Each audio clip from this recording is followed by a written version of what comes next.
Les amyloses sont un groupe de maladies qui sont liées au fait que certaines protéines ont tendance à s'agréger, à former des fibrilles qui vont se déposer dans les organes et qui vont gêner leur fonctionnement.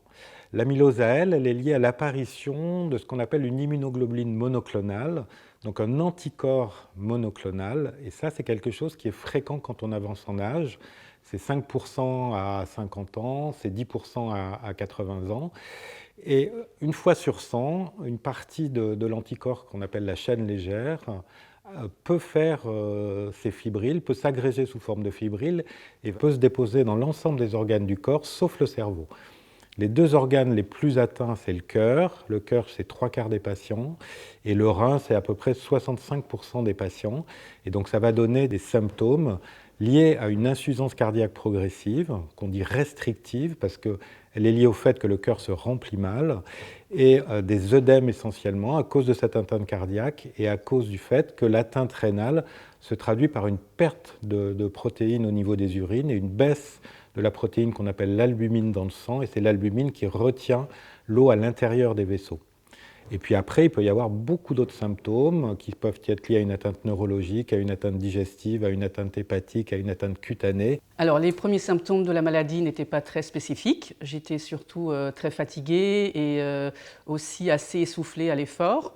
Et j'avais surtout des œdèmes assez importants aux jambes et aux chevilles. Voilà, c'était essentiellement ces symptômes-là. Et peut-être aussi une hypotension, c'est-à-dire et avec une fréquence cardiaque assez rapide. Pour avoir le diagnostic d'amylose, il faut faire des biopsies. Comme la maladie est souvent assez disséminée, on va faire des biopsies qu'on dit non invasives, en particulier au niveau des glandes salivaires et de la graisse sous-cutanée. Donc c'est des biopsies qui sont assez rapidement, qui ne sont pas du tout des gestes lourds, et ça va permettre dans la majorité des cas de faire le diagnostic. Quand on n'arrive pas à faire ce diagnostic avec ces biopsies, à ce moment-là, on va biopsier un organe atteint, et ce qu'on biopsie très souvent, c'est le rein, qui donne là quasiment dans 100% des cas le diagnostic. J'ai été diagnostiquée de l'amylose AL à l'âge de 49 ans. Et j'ai évidemment, au vu des symptômes, j'ai consulté mon médecin traitant, qui dans un premier temps n'a rien trouvé de particulier, qui m'a pourtant adressé à un phlébologue et aussi à un cardiologue. Et le cardiologue, lui, avait bien vu que mon cœur était en souffrance. Et j'ai fini par être hospitalisée pour une embolie pulmonaire. Et c'est pendant cette hospitalisation que le diagnostic d'amylose AL a été fait en néphrologie à Paris. Le diagnostic a été fait à l'hôpital grâce à un myélogramme. C'est une ponction sternale pour prélever un peu de moelle osseuse.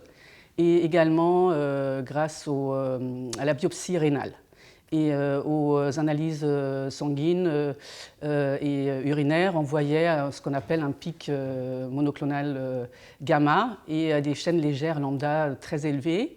Il y avait aussi des biomarqueurs cardiaques qui étaient élevés. Et pour les urines, en fait, il y avait une protéinurie très importante, donc c'est une fuite d'albumine dans les urines.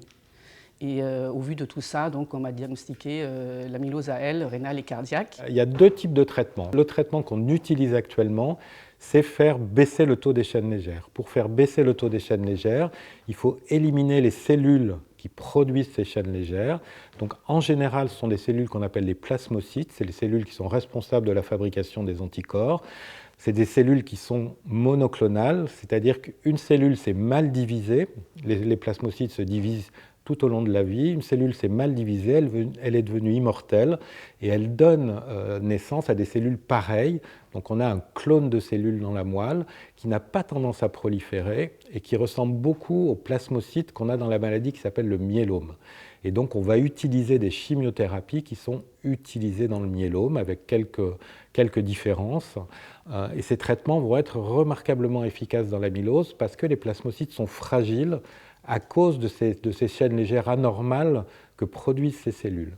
Et donc on a des réponses qui sont excellentes, qui sont en général rapides, et on a fait des progrès vraiment très importants ces dernières années. On est parti de 30% de réponses et d'une survie d'1 an et demi en médiane avant les années 2000, et maintenant on a, avec le protocole qu'on utilise le plus souvent en première ligne d'ARA-VCD, on a 92% de réponses, avec 60% de réponses complètes. La réponse complète, c'est la disparition totale de la chaîne légère libre anormale qu'on dose dans le sang. Et quand on arrive à faire baisser suffisamment les chaînes légères, les atteintes d'organes vont s'améliorer si les organes n'ont pas atteint un tel degré d'infiltration d'amylose qu'ils ne peuvent plus être fonctionnels. Donc une atteinte cardiaque va régresser assez rapidement au début, les patients s'améliorent souvent, puis après c'est très très lent, ça c'est la désinfiltration progressive du cœur. Une protéinurie très importante et des œdèmes, ça va mettre 6 mois à peu près à diminuer franchement avec une augmentation de l'albumine sanguine et une diminution des œdèmes. Donc on a vraiment le but quand on traite une amylose, c'est de faire disparaître complètement ces chaînes légères. Donc d'ARA-VCD, on va avoir 60% de réponse, mais on a des nouveaux traitements qui vont permettre d'obtenir une réponse complète quand on ne l'obtient pas avec ce type de traitement. On a un nouveau médicament qui s'appelle le Venetoclax, qui marche remarquablement bien quand il y a une anomalie des chromosomes qu'on appelle la translocation 14. On a d'autres traitements maintenant de l'immunothérapie qu'on commence à utiliser qui vont permettre de rattraper les quelques malades réfractaires à ces premiers traitements. J'ai commencé le traitement directement pendant cette hospitalisation et c'est un traitement par polychimiothérapie associé à une corticothérapie, ce qu'on appelle le protocole VCD. Et j'ai été traitée pendant 9 mois et le traitement m'a permis d'être en rémission, c'est-à-dire j'ai eu une très bonne réponse, une réponse complète sur le plan hématologique. Je suis restée en rémission à peu près 3 ans, mais j'ai rechuté au bout de cette période et j'ai dû être traitée à nouveau par un autre traitement, cette fois-ci par un anticorps monoclonal qu'on appelle le daratumumab, un nouveau traitement plus ciblé et très efficace, et également associé à la chimiothérapie et la corticothérapie. Et heureusement que j'ai aussi bien répondu à ce traitement et j'ai obtenu à nouveau une rémission complète sur le plan hématologique. Alors le problème de la maladie, c'est qu'il y a aussi l'atteinte au niveau des organes, c'est-à-dire dans mon cas c'était cardiaque et rénal. On m'a proposé de faire une double transplantation d'organes.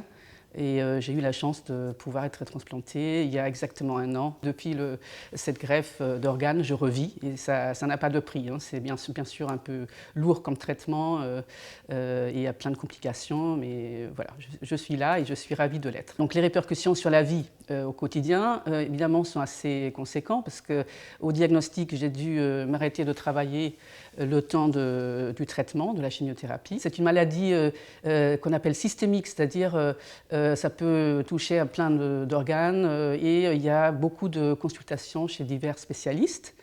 Et donc c'est assez chronophage en fait, ça nécessite une prise en charge pluridisciplinaire. Et en fait, en tant que patient, on consacre beaucoup d'énergie et de temps en fait, au suivi de la maladie. Alors les perspectives, c'est cette immunothérapie, parce que clairement, je pense qu'on va s'en servir de plus en plus. Et la deuxième perspective qu'on a, c'est des traitements qui vont éliminer plus vite les dépôts d'amylose. Donc on fait baisser les chaînes légères, il n'y a plus d'amylose qui se forme. S'il n'y a plus d'amylose qui se forme, l'amylose est petit à petit éliminée. Mais l'idée, c'est d'essayer d'accélérer l'élimination de ces dépôts. Et ça, on a des protocoles en cours qui testent des anticorps qui se fixent sur les dépôts et qui permettent leur élimination. La perspective, c'est qu'il y ait de moins en moins de malades réfractaires, de plus en plus de malades qui répondent complètement et donc qui s'améliorent. Et surtout, la perspective, c'est de faire les diagnostics plus rapidement.